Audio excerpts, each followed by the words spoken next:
हम, भारत के लोग, भारत को एक संपूर्ण प्रभुत्व संपन्न समाजवादी पंथ निरपेक्ष लोकतंत्रात्मक गणराज्य बनाने के लिए तथा उसके समस्त नागरिकों को सामाजिक, आर्थिक और राजनैतिक न्याय, विचार, अभिव्यक्ति, विश्वास, धर्म और उपासना की स्वतंत्रता, प्रतिष्ठा और अवसर की समता प्राप्त कराने के लिए तथा उन सब में व्यक्ति की गरिमा और राष्ट्र की एकता और अखंडता सुनिश्चित करने वाली बंधुता बढ़ाने के लिए दृढ़ संकल्प होकर अपनी इस संविधान सभा में आज तारीख 26 नवंबर 1939 E0 मिति मार्गशीर्ष शुक्ला सप्तमी संवत 2006 विक्रमी को एतद द्वारा इस संविधान को अंगीकृत, अधिनियमित और आत्मार्पित करते हैं। संघ और उसका राज्य क्षेत्र। नमस्कार दोस्तों, आज हम बात करेंगे भारतीय संविधान के भाग 1 के बारे में, जो संघ और उसके राज्य क्षेत्र से संबंधित है। इसमें मुख्यतः 4 अनुच्छेद शामिल हैं। आइए एक एक करके इनको विस्तार से समझते हैं।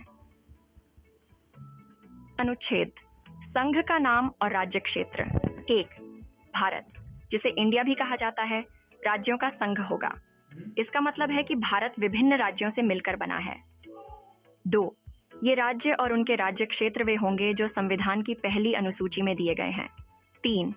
भारत के राज्य क्षेत्र में शामिल होंगे राज्यों के राज्य क्षेत्र, पहली अनुसूची में निर्दिष्ट संघ राज्य क्षेत्र जैसे दिल्ली और पुडुचेरी, ऐसे अन्य क्षेत्र जो भारत द्वारा भविष्य में अर्जित किए जाएं। उदाहरण: मान लीजिए कि भारत के विभिन्न राज्यों में उत्तर प्रदेश, महाराष्ट्र, तमिलनाडु शामिल हैं और संघ राज्य क्षेत्र में दिल्ली, चंडीगढ़ शामिल हैं। अनुच्छेद 2. नए राज्यों का प्रवेश या स्थापना संसद विधि द्वारा ऐसे निबंधनों और शर्तों पर जो वह उचित समझे संघ में नए राज्यों का प्रवेश या उनकी स्थापना कर सकती है। उदाहरण: अगर संसद तय करती है कि किसी नए क्षेत्र जैसे सिक्किम को भारत में शामिल करना है, तो वह एक कानून बनाकर ऐसा कर सकती है।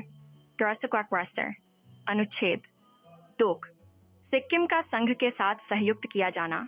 इस अनुच्छेद को संविधान 36वां संशोधन अधिनियम 1975 की धारा 5 द्वारा निरस्त कर दिया गया था।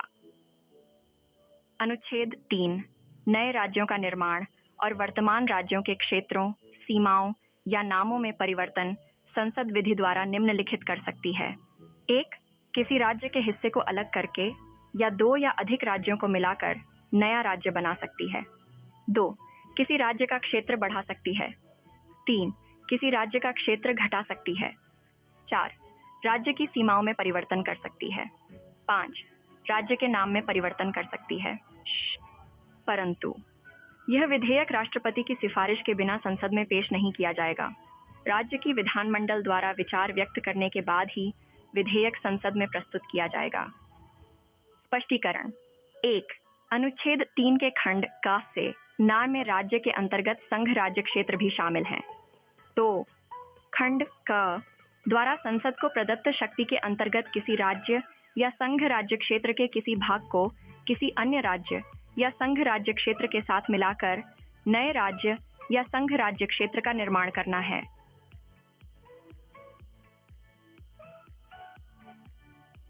उदाहरण: अगर संसद ने तय किया कि उत्तर प्रदेश के कुछ जिलों को अलग कर नया राज्य बनाना है, तो वह कानून बनाकर ऐसा कर सकती है। अनुच्छेद 4. अनुसूचियों में संशोधन। 1. अनुच्छेद 2 या अनुच्छेद 3 में निर्दिष्ट किसी विधि में पहली अनुसूची और चौथी अनुसूची के संशोधन के लिए उपबंध शामिल होंगे, जो उस विधि के उपबंधों को प्रभावी करने के लिए आवश्यक हों। इसमें ऐसे अनुपूरक, आनुषंगिक और पारिणामिक उपबंध भी शामिल होंगे जिन्हें संसद आवश्यक समझे। तो इस प्रकार की कोई विधि अनुच्छेद 368 के प्रयोजनों के लिए इस संविधान का संशोधन नहीं समझी जाएगी।